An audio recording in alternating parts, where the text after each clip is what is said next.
지금 보시는 건 스케치업 화면입니다. 요 가운데 사람이 하나 있네요. 그죠? 저 사람의 이름은 수멜레입니다. 나이지리아 사람이고, 아이가 둘 있다 그랬나? 셋이 있다 그랬나? 음, 음. 사람이 있는 이유는 주변 건물과 비교할 수 있게끔 하기 위해서 있는 거죠. 특이하게 이름들이 다 존재합니다.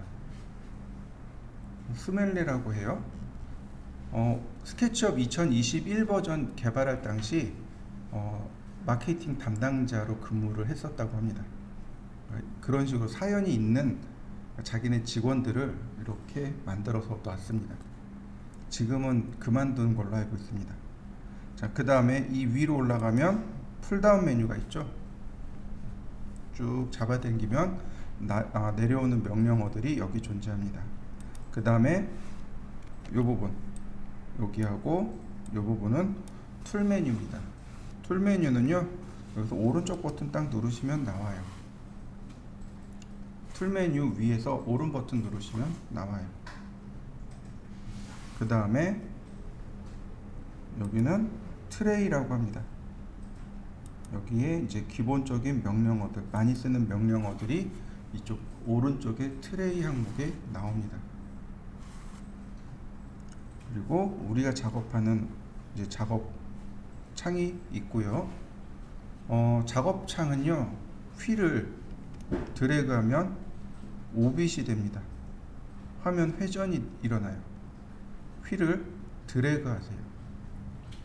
마우스 휠을 드래그 하시면 됩니다. 휠을 돌리시면 줌인, 줌아웃이 됩니다. 화면 축소, 확대가 일어나요. 자, 이해되시나요?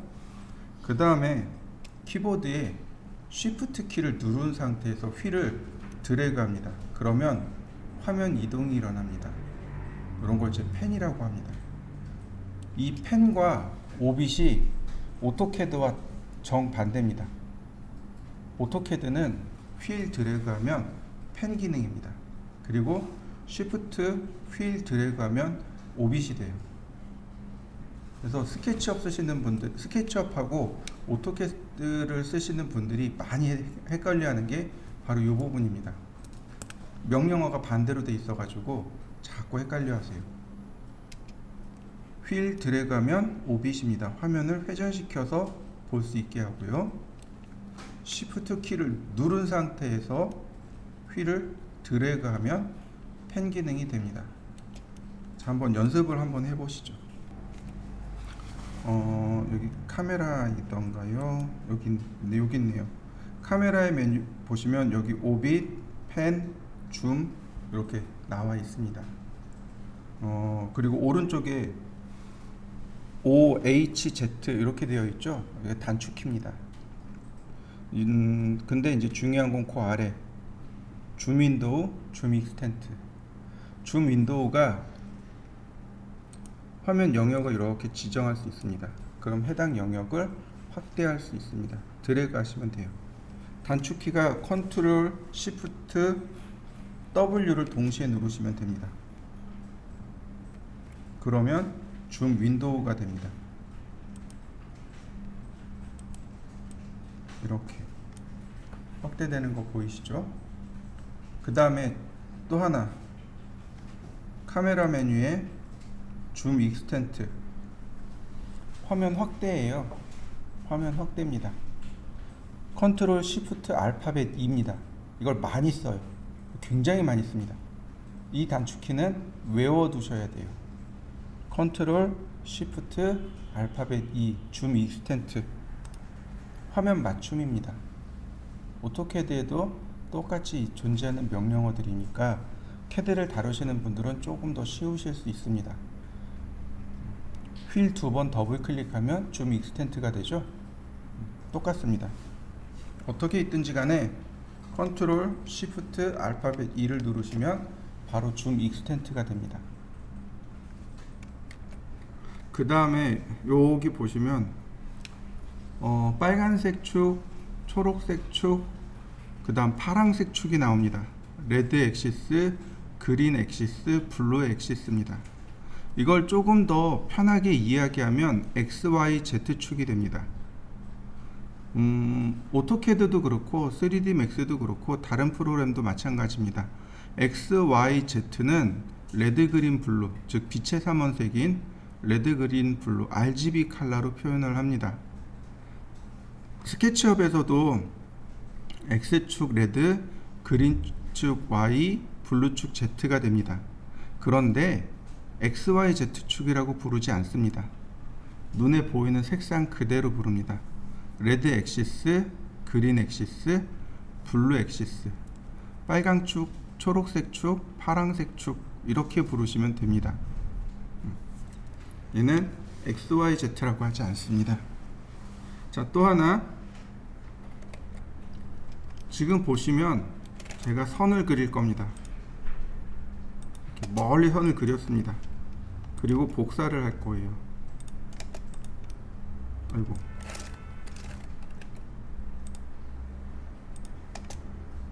네. 복사. 자, 어떻게 되나요? 여기는 분명히 떨어져 있죠. 근데 여기는 어떤가요? 붙어 있는 것처럼 보이죠. 확대해 놓고 보면 계속 떨어져 있는 거 보이시나요? 그죠?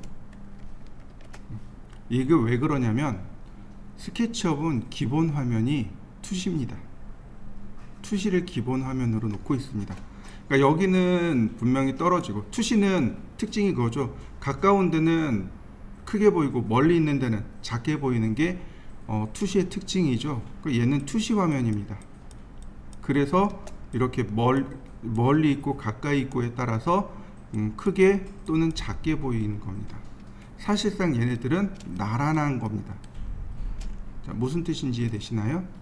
이걸 조절하는 게 카메라 메뉴에 보시면 여기 퍼스펙티브하고 파라렐 프로젝션하고 두 가지가 나옵니다. 퍼스펙티브가 투시입니다. 이건 투시로 보는 거고, 파라렐 프로젝션이라는 건 투상입니다. 보시면 쭉 나란하게 계속 진행하고 있는 거 보이시나요? 자, 이해되시나요? 그러니까 여러분들도 한번 해보시면 될 것 같아요. 얘를 뷰만 바꿔보시면 돼요. 퍼스펙티브로 했을 때 하고, 이 상태에서 퍼스펙티브로 놨을 때와 그 다음에 파라렐 프로젝션으로 놨을 때 뷰가 약간 달라집니다. 우리는 퍼스펙티브를 기준으로 사용합니다. 자, 그 다음에 여기 화면을 보시면 이렇게 수평선 보이시죠? 얘가 말 그대로 수평선입니다. 쭉 보시면 수평선으로 이렇게 만들어지는 걸 확인할 수 있습니다. 이 선 밑에가 그라운드, 이 선 위에가 스카이, 하늘입니다. 어쨌든 캐드나 스케치업이나 둘 다 마우스를 무지하게 많이 사용한다는 것만 기억하시면 될 것 같습니다. 자, 선을 좀 그려보도록 하죠. 라인입니다. 여기 보시면 드로우 메뉴에 여기 라인, 그 다음에 아크, 그 다음에 렉탱글, 서클, 폴리곤 이렇게가 답니다. 명령은 많지 않아요. 그 다음에 여기 툴 메뉴 가면 선택하고 지우고 이동하고 회전하고 크기 조절하고, 여기 지금 보시면 푸시 앤 풀하고 팔로우미 있죠. 요 두 개가 3D 명령어입니다. 3D 명령어도 두 개밖에 없습니다. 그 다음에 솔리드 툴이 조금 있네요. 그 다음에 나머지는 없네요. 명령어 자체가 그렇게 많지 않아요. 자, 연필 그림 있죠? 얘가 라인입니다. 얘를 누르시면 되겠고, 자, 기본적으로 여러분들이 클릭해 보시면 되는데, 회곡선이 되면 이렇게 면이 하나 만들어집니다. 제가 사각형을 그렸지만 이렇게 회곡선을 그리게 되면, 자, 면이 그려지는데 얘는 어떤가요? 회곡선이 아니죠. 선이 Z축으로 들어간 거 보이시나요? 이렇게 얘는 평면으로 그려졌고, 얘는 꼭 면에 그려진 것처럼 보이지만 어떤가요? Z축 방향으로 들어가 있죠. 이런 건 면이 안 만들어져요. 여러분들도 라인 명령을 이용해서 천천히 사각형도 그려보고 삼각형도 그려보시고 그 다음 다각형도 한번 그려보세요. 면이 나오는 건 평면상의 패곡선이 됐다는 얘기고, 면이 안 나오는 건 평면이 아니란 뜻입니다. 그리고 계곡선이란 뜻이에요. 이 두 가지 조건만 기억하시면 됩니다. 얘는 지금 배경이 하얀색이죠. 면이 하얀색이죠. 뒤로 이렇게 뒤집어 놓고 보니까 회색이죠. 이건 간단합니다. 하얀색이 앞면이란 뜻이고요. 이렇게 회색이 뒷면이란 뜻입니다. 앞면 뒷면이란 뜻이에요. 특별한 이유는 없습니다.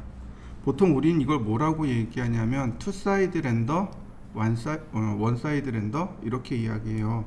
투 사이드라고 이야기합니다. 3D Max 같은 경우는 앞면만 계산합니다. 뒷면은 계산하지 않아요. 그래서 3D Max 같은 경우 면이 쭉 있다가 갑자기 검정색이 하나 딱 들어가요. 찾아보면 면이 뒤집어진 겁니다. 스케치업은 앞뒷면 다 계산해 줍니다. 다만 색상으로 이렇게 구별을 해줘요. 회색과 흰색 둘로 나눠서 구별합니다. 저도 종종 잘 바꿔서 써요. 실제로 렌더링 하면요 다 렌더링 됩니다. 스케치업은 큰 문제 없어요. 이거 바꾸는 방법은 간단합니다. 면을 클릭하고요 오른쪽 버튼 누릅니다. 면을 이렇게 오른쪽 버튼 누르면 여기 리버스 페이스라고 있습니다. 리버스 페이스. 리버스가 돌리기란 뜻이죠. 면 돌리기. 얘를 누르면 이렇게 면이 바뀌게 돼요. 앞면 뒷면이 바뀌게 됩니다. 한번 해보시죠. 리버스 페이스입니다. 선택하는 방법입니다. 마우스로 이렇게 클릭하시면 돼요. 마우스로 클릭하면 하나씩 선택합니다. 모서리를 이렇게 하나씩 클릭하면 모서리가 이렇게 선택됩니다. 파란색으로 이렇게 바뀌어요. 클릭하면 돼요. 면도 클릭하면 됩니다. 자, 클릭 말고 나는 빨리 선택하고 싶어요. 자, 빈 공간입니다. 빈 공간에서 드래그해서 오른쪽으로 가면 포함 선택입니다. 빈 공간에서 드래그해서 왼쪽으로 가면 윈도우 셀렉트입니다.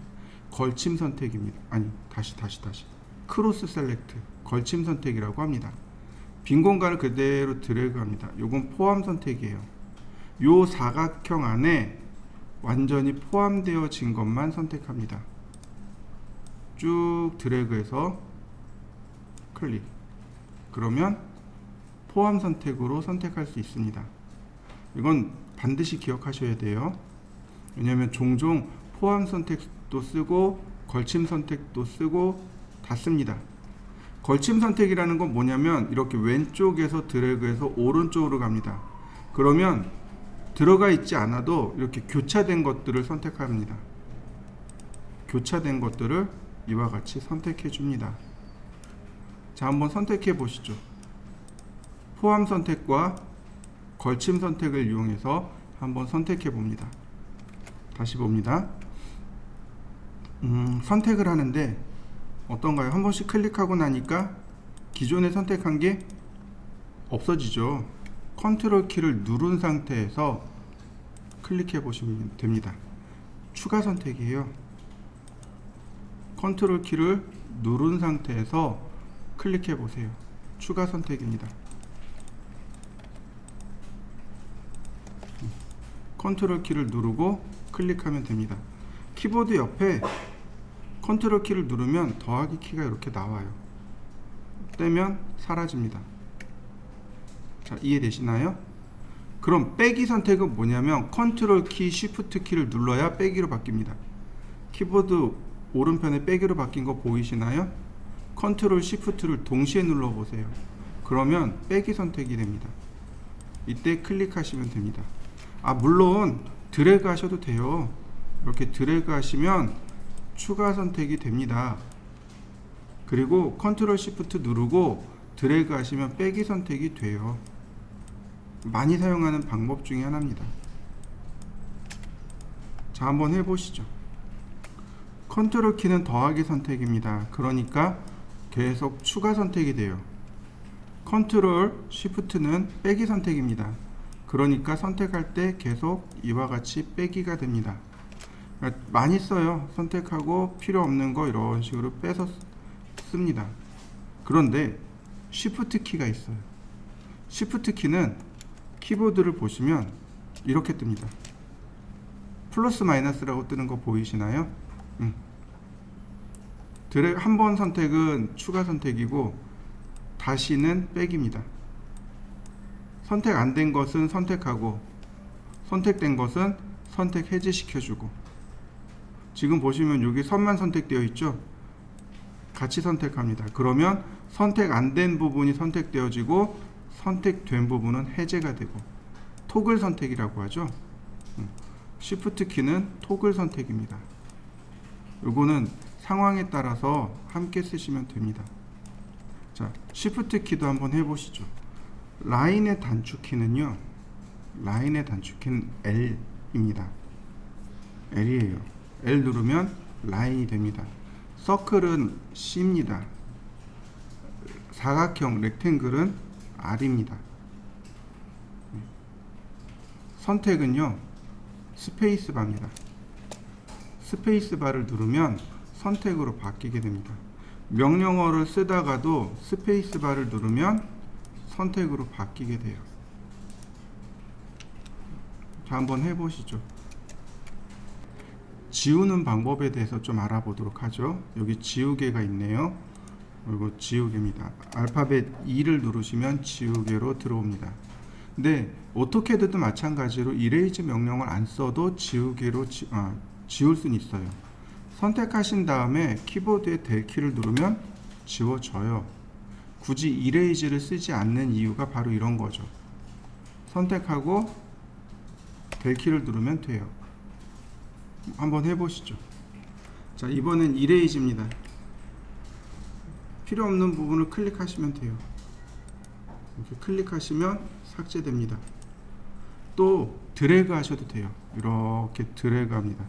선이 나오면 좋겠는데, 드래그한 선이 나오면 좋겠는데, 드래그해서 선택된 부분이 이렇게 파랗게 바뀝니다.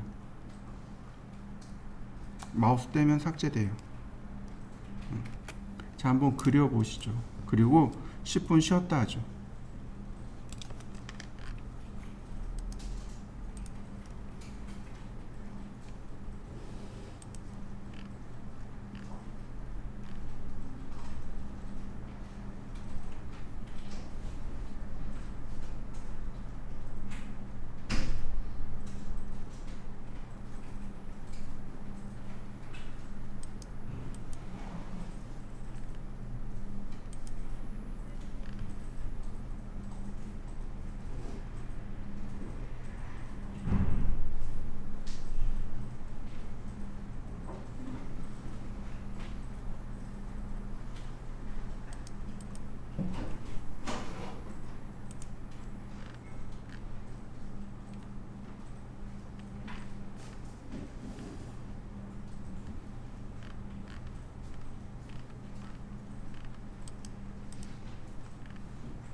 또 보실까요?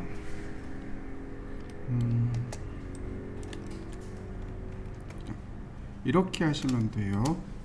어떻게 하시냐면, 자, 클릭을 하면 선택이 되죠. 근데 더블 클릭이라는 게 있습니다. 더블 클릭하면 함께 선택이 됩니다. 무슨 얘기냐면 이 면과 이웃하고 있는 모서리를 함께 선택합니다. 자, 다시 한번 볼까요?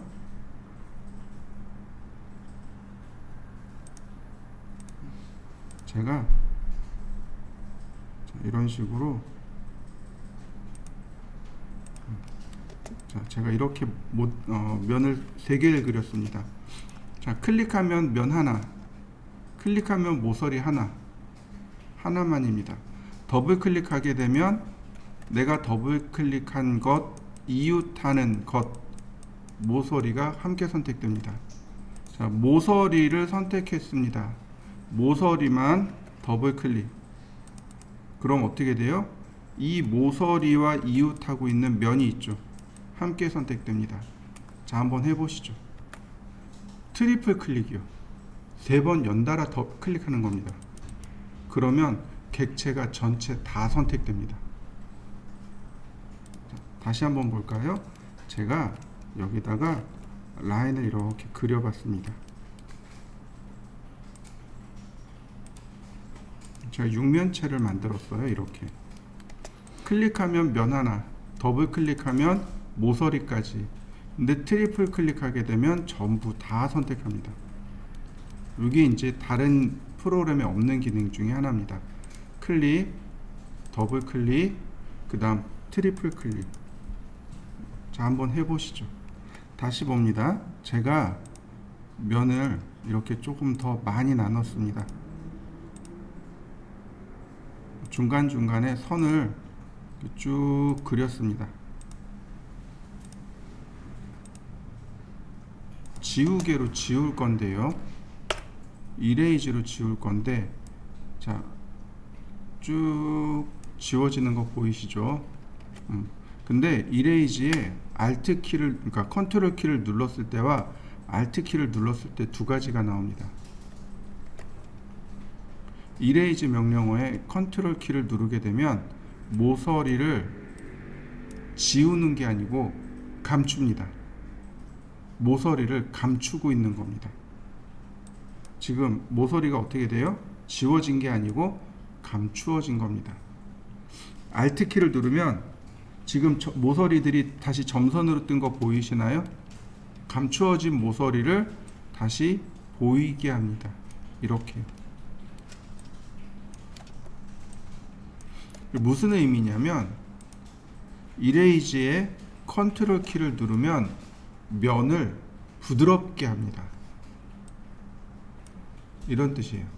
면을 부드럽게 합니다 라는 뜻이 됩니다. 지금 여기 원래 모서리가 있었는데 사라졌죠?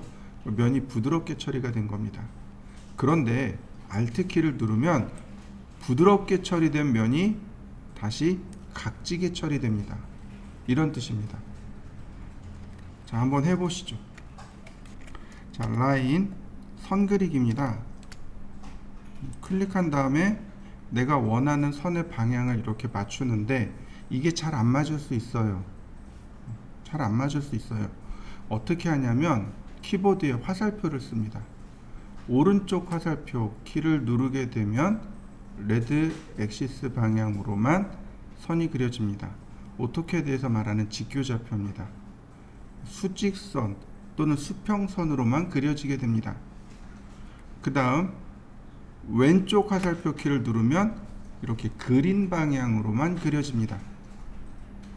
또 위쪽 화살표 키를 누르게 되면 초록색 방향으로만 그려집니다.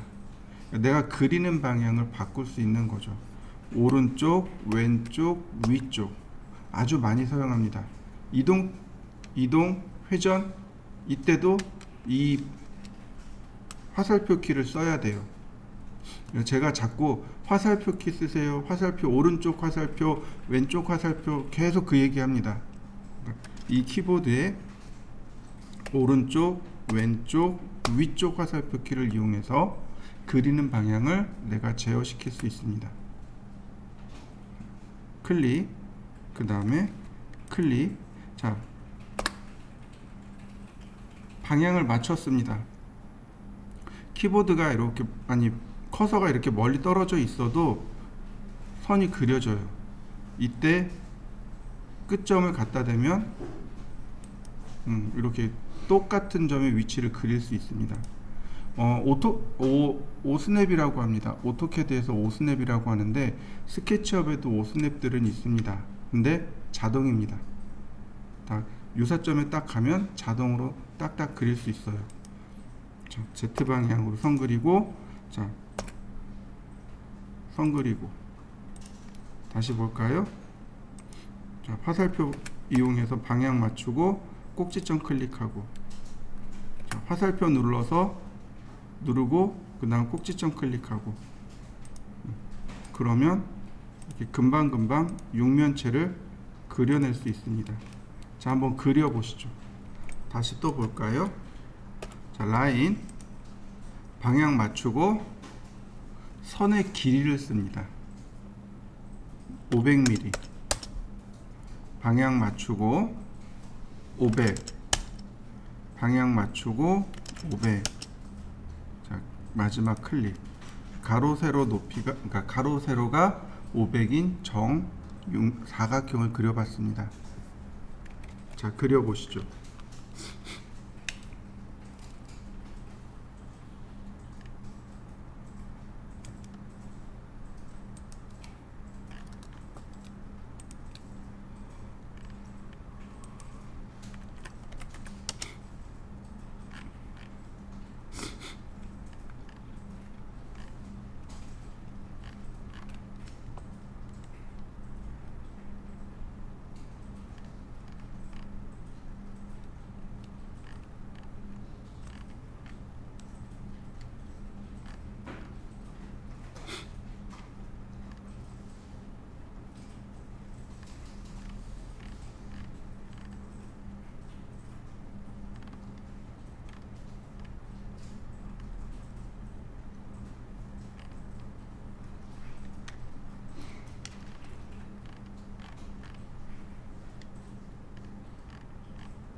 자, 다시 볼까요?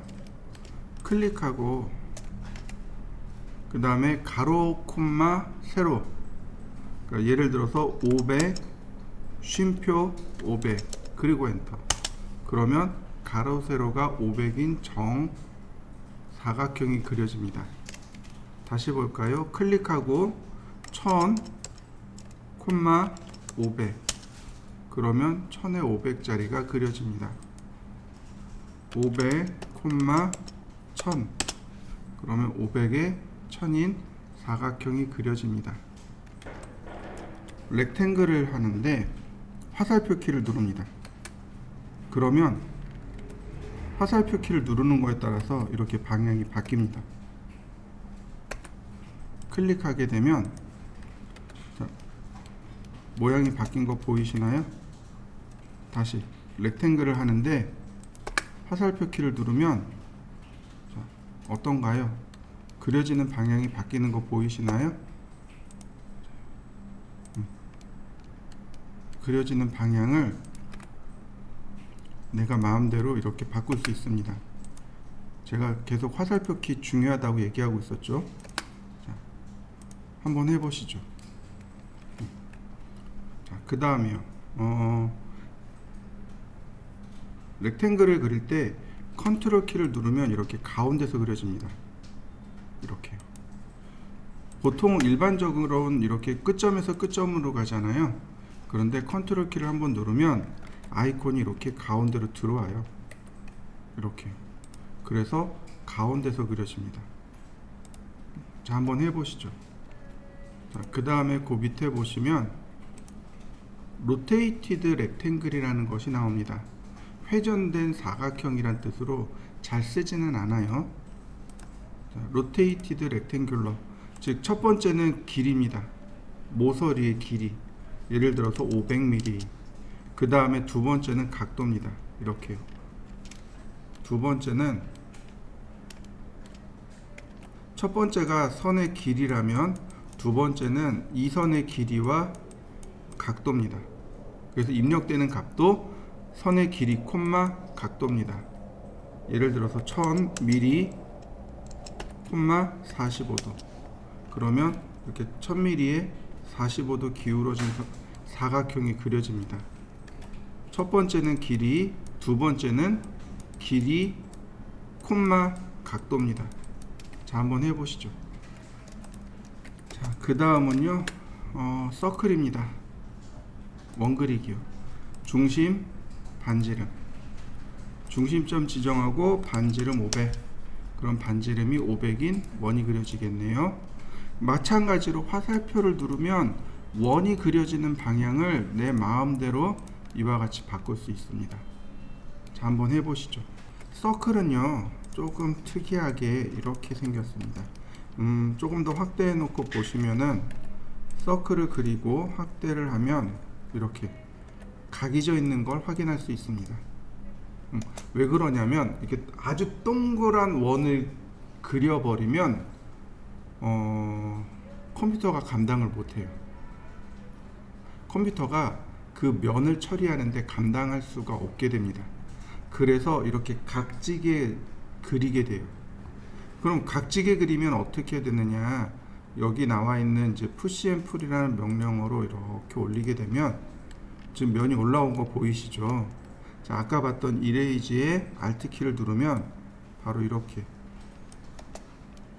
이 모서리 하나에 면이 하나가 들어가게 됩니다. 적정량의 면을 만들 수 있게 되는 거죠. 그러면 최소한도의 모양으로 최대한도의 효과를 끄집어낼 수 있게 되는 거죠. 이거. 다시 한번 볼까요? 지금 각진 거 보이시죠? 이레이즈, 컨트롤 키 쭉 드래그하면 면이 부드러워지죠. 바로 이 효과입니다. 아까 우리 컨트롤 키에 이레이즈에 컨트롤 키 눌러서 면 부드럽게 하고 Alt 키 눌러서 면 각지게 하고 바로 지금 사용하는 겁니다. 자, 여러분들도 한번 해보시죠. 서클을 하나 그려보시고요. 그 다음 푸시 앤 풀이라는 명령어, 요게 이제 푸시 앤 풀입니다. 그 다음에 클릭하고 쭉 원하는 만큼 돌출시킨 다음에 클릭하면 됩니다. 자, 서클을 실행합니다. 그러면 서클 하기 전에 자, 여기 메저멘트라는 거 보이시나요? 저는 여기 있는데 여러분들은 조금 달라요. 보통 여기 화면에 여기 있는 경우도 있고 여기 있는 경우도 있고 혹은 이쪽으로 빠져 있는 경우도 있습니다. 저는 잘 보이라고 여기 가운데다 놨어요. 여러분들은 어디 있나요? 여러분들 화면을 통해서 한번 찾아보시죠. 이 메저멘트가 어디 있는지 한번 확인해 보시죠. 툴 메뉴는요, 드래그 하시면 이렇게 쏙 빠져요. 얘를 누르면 지우면요 어디로 가냐면 바로 일로 빠집니다. 오른쪽 하단으로 빠져요. 얘는 드래그해서 안 빠집니다. 이게 기본 위치입니다. 기본 위치는 오른쪽 하단, 여기가 메저멘트입니다. 툴 메뉴를 누른 다음에 메저멘트를 체크하면 이렇게 화면에 나와요. 드래그해서 저는 여기 중간에다가 놨습니다. 이 메저멘트가 어디냐면 예를 들어서 이렇게 라인을 그립니다. 그럼 선의 길이 바뀐 거 보이시나요? 서클을 그립니다. 그러면 원의 반지름 나오는 거 보이시나요? 사각형을 그립니다. 그러면 가로 세로 길이 나오는 거 보이시나요? 이 메저멘트가 치수입니다. 근데 얘는 선택이 안 돼요. 내용 선택이 안 돼요. 그냥 넣으면 돼요. 500, 500 들어가는 거 보이시나요? 자, 라인을 그릴 건데요. 자, 선의 길이 500 바로 써요. 이렇게 서클, 자, 클릭하면 반지름 나옵니다. 500. 그러면 얼마만한 크기로 그려지는지 바로 확인이 가능해요. 이 메저먼트를 통해서. 서클일 때는 라디어스가 나옵니다. 자, 한번 해보시죠. 자, 서클을 누르면은요, 제일 첫 번째 사이드가 나옵니다. 아까 서클 볼 때 이렇게 각져 있었잖아요. 그 각이 몇 개냐라는 뜻입니다. 24개란 뜻이에요. 제가 12개로 바꿨습니다. 자, 그리고 반드시 마우스를 이렇게 움직여 주셔야 돼요. 반드시 마우스 움직이셔야 돼요. 그래야 적용이 됩니다. 자, 그 다음에 서클을 그리면 어떤가요? 조금 더 많이 더 각졌죠. 서클 24개. 자, 그 다음에는 24개입니다. 어떤가요? 똑같은 원이지만 하나는 12개, 하나는 24개. 조금 더 부드럽게 됐고 하나는 조금 더 각져 있는 걸 확인할 수 있습니다. 그러나 푸시 앤 풀을 하면 똑같이 옆면은 어때요? 똑같이 부드럽게 나옵니다. 그럼 어느 게 조금 더 용량이 가벼울까요? 얘가 용량이 조금 더 가벼워요. 왜냐하면 이렇게 둘레로 돌아간 게 12개, 얘는 둘레로 돌아간 게 24개. 면이 절반 차이가, 그러니까 2배 차이 나죠? 그러니까 왼쪽에 있는 게 조금 더 용량을 적게 차지하게 됩니다. 자, 한번 해보시죠. 다시 볼까요? 자, 그래서 서클을 그릴 때는 제일 먼저 모서리 개수를 조절할 수 있다. 그 다음 그 밑에 보시면 폴리곤이 나옵니다. 정다각형이요.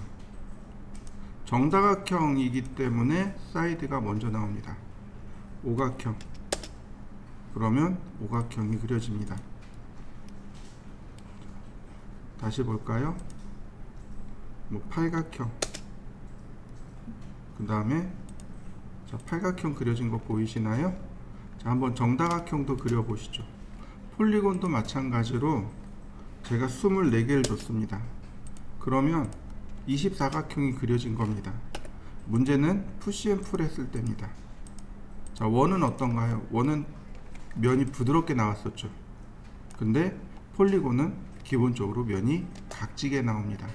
역시 이레이즈의 컨트롤 키를 누르면 어떻게 되나요? 부드럽게 처리되는 거 보이시나요? 네.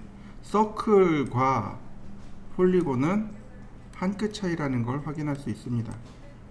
이렇게. 그러면 원기둥이 된 거죠. Alt 키를 누르면 다시 이러면 각기둥이 되는 거고요.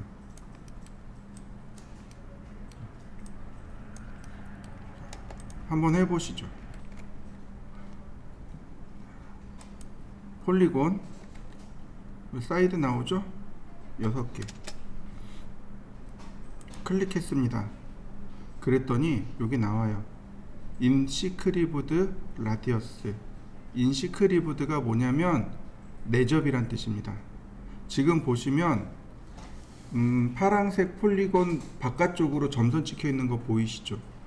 저 원에 내접하고 있는 겁니다.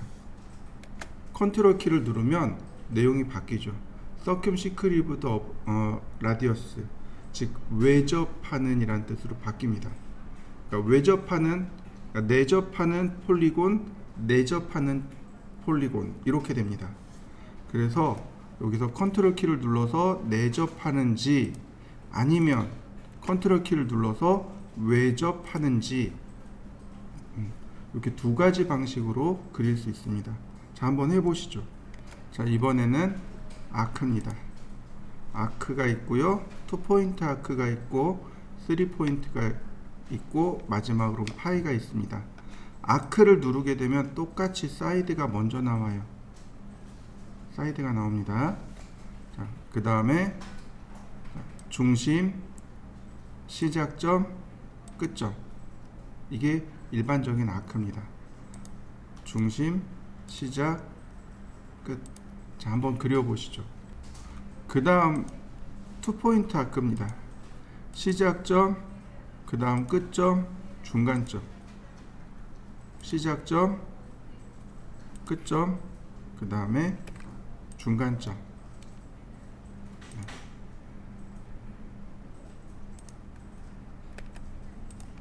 자, 한번 그려보시죠. 다음요, 3포인트 아크입니다. 첫 번째 점, 두 번째 점, 세 번째 점입니다.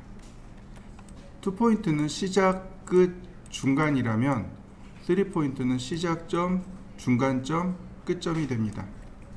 시작점, 중간점, 끝점. 자, 한번 해보시죠. 다시 한번 볼까요? 아크를 실행하면 뭐가 먼저 나와요? 사이드가 먼저 나와요. 자, 6개. 시작점, 끝점, 중간점. 다시 아크 6개. 자, 어떤가요? 모서리의 개수가 확 차이 나는 거 보이시나요? 자, 한번 해보시죠. 가로 세로가 200이고 높이가 800인 직육면체죠.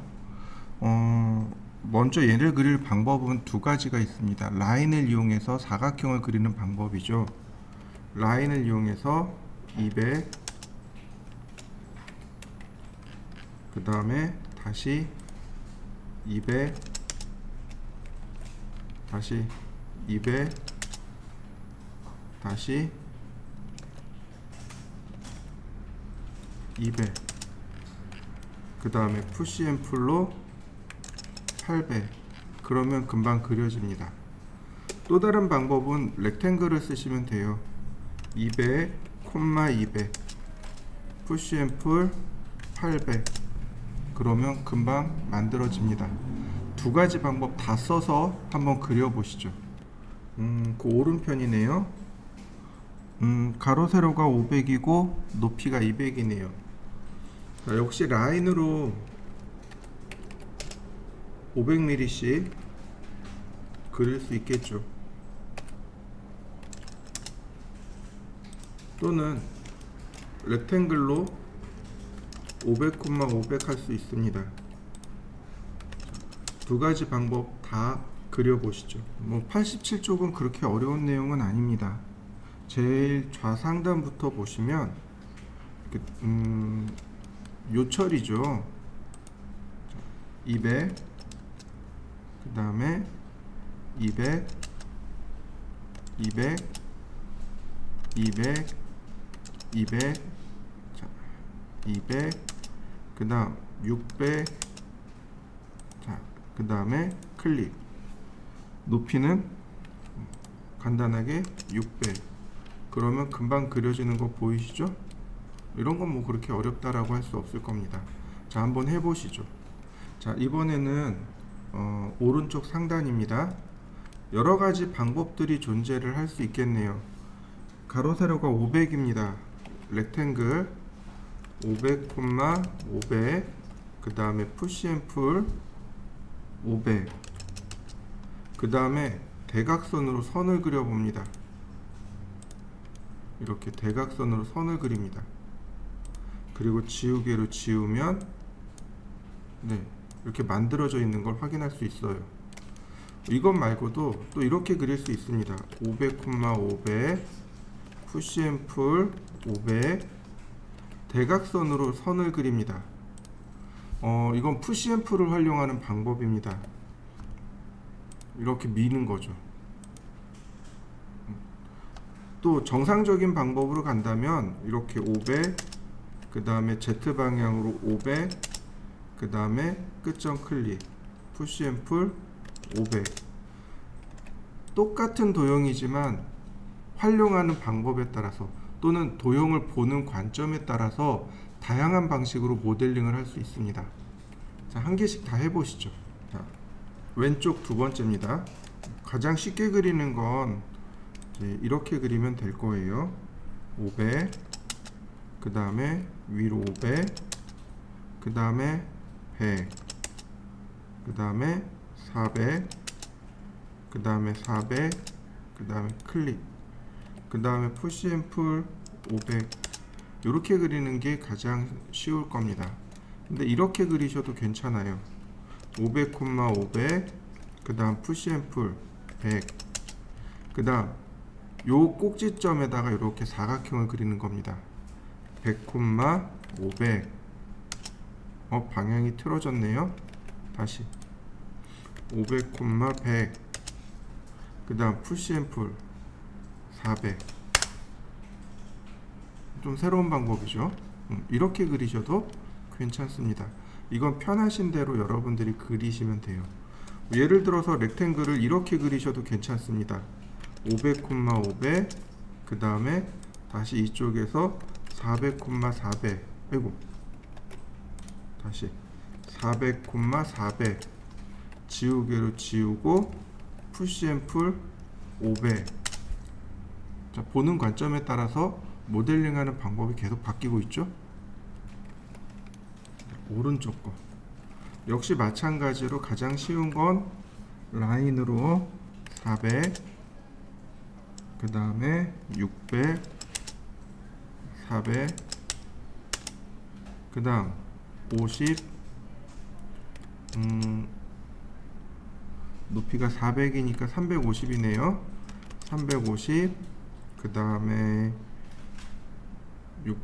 500, 그 다음에 똑같이 350, 그 다음 클릭, 푸시앤풀 400. 이렇게 생겼네요. 이렇게 그리셔도 괜찮을 듯 합니다. 600, 400. 자, 문제는 요 중간에 요만큼이 빠져야 되는 거잖아요. 여기가 500에 350입니다. 이렇게 하시면 돼요. 여기서 라인을 이렇게 그립니다. 50만큼. 여기 표시가 안 나잖아요. 근데 얘를 3D로 빼보면은요, 여기 선이 이렇게 나눠진 걸 확인할 수 있습니다. 그러면 가만히 렉탱글을 이용해서 찾아보면은요, 여기 이렇게 자연스럽게 끝점을 찾아줍니다. 50mm 지나간 지점에 끝점을 찾을 수 있어요. 그래서 여기서 500, 350 다시 해야 되겠네요. 350, 500 다시 500, 350. 네. 가운데 지우고요. 푸시앤풀 400. 자, 이렇게 하셔도 좋고 또 이렇게 하셔도 괜찮아요. 50, 400.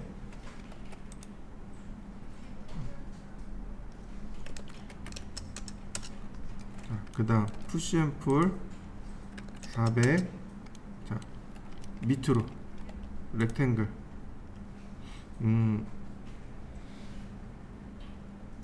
400, 50 푸시앤풀 500. 다시 밑으로 내려서 자, 렉탱글 400, 50 푸시앤풀. 자, 어떤가요? 조금 어렵지만 도형은 만들어지죠? 자, 한번 해보시죠. 십자가 모양이네요. 이렇게 하시면 조금 편하게 하실 수 있을 것 같습니다. 500, 500. 그 다음에 각 코너에서 100, 100. 이렇게요.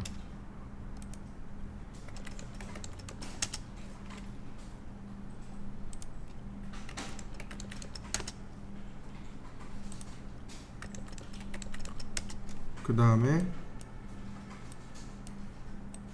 지우개 툴로 지우고 나머지 500mm 돌출하시면 쉽게 그려지겠네요. 쉽게 그리는 방법을 찾고 찾아서 연습하시면 됩니다.